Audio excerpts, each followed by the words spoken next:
So I just learned from an article published in the Independent newspaper that the Estate of Ian Fleming, having just reclaimed the rights to the James Bond novels, have rewritten certain parts of it following a sensitivity review.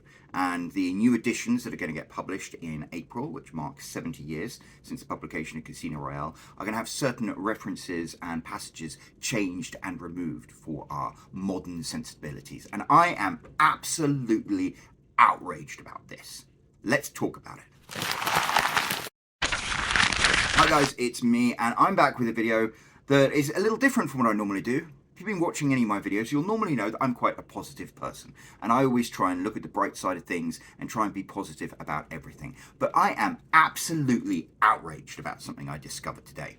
There was an article in the Independent that revealed racial references have been removed from Ian Fleming's James Bond novels following a sensitivity review.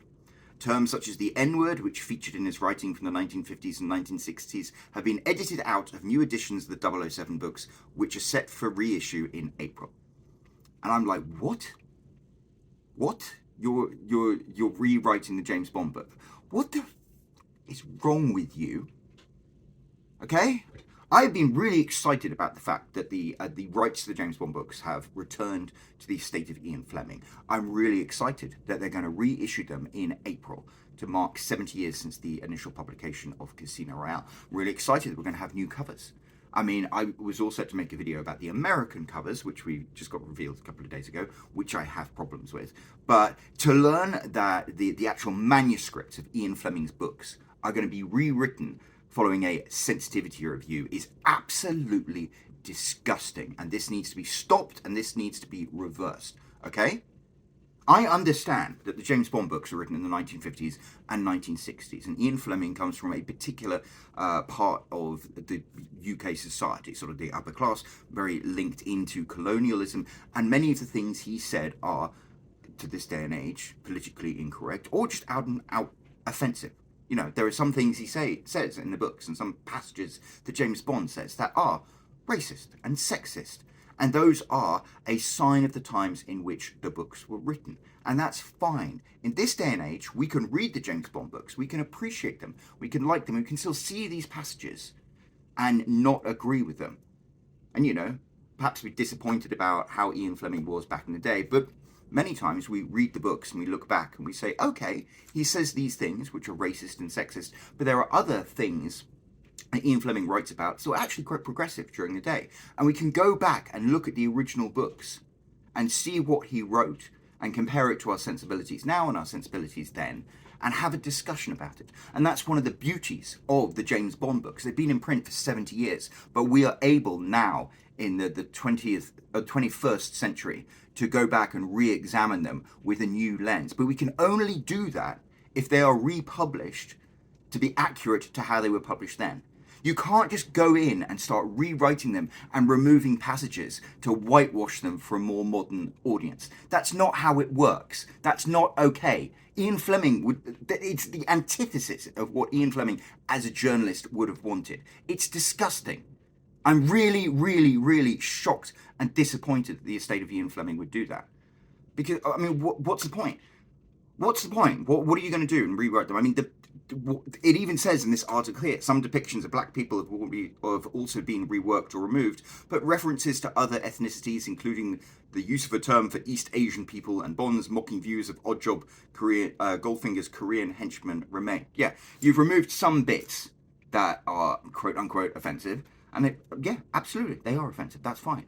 I'm okay with that. You've let in other things that are offensive. There are other aspects, maybe how James Bond, through the writing Ian Fleming, describes gay people and women and stuff that remain in these books, and yet certain parts have been changed. Why? You should not be changing anything at all in the books. The books are what the books are. Okay? Ian Fleming wrote the books. They were published like that. You can't go back and change them and retroactively change the entire legacy of what Ian Fleming left, okay? You need to have these books to be accurate I don't know, I'm losing, okay, let me calm down a second. I'm really, really upset about this. You need the books to be accurate to how they were published then, because otherwise there's no point in reading them. There's no point in going back and examining how we feel about things now compared to how we feel about them then. You're just tainting them. You're tainting the books. You're tainting Ian Fleming's legacy. You're trying to whitewash something which shouldn't be whitewashed. This is the whole thing about old literature. It's one of the most fascinating things to dig into and examine and look at and peel away from the surface.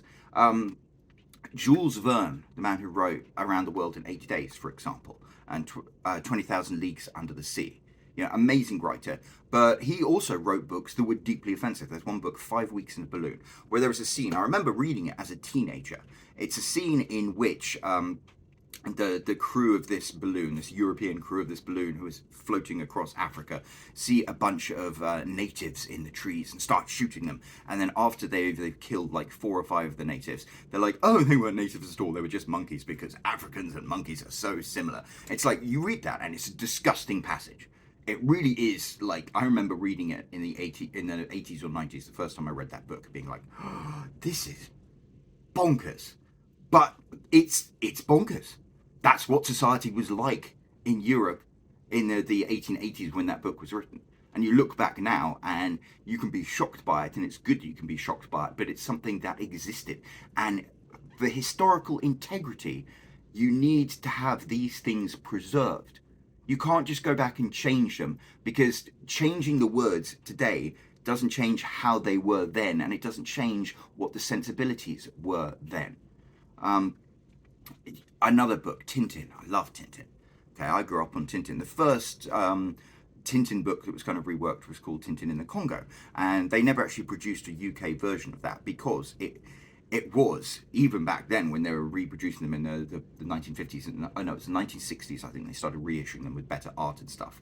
People were like, this book is really, really offensive. They did publish the new edition in Europe in the French language, but they never published it in English, because it was about Tintin going to the Congo and having all sorts of adventures as a benevolent white person with all of the Congolese there. And if you know anything about history, you know that what Belgium did in the Belgian Congo was, I mean, it's close to what the Nazis did to the Jews. It was a Holocaust. It was disgusting.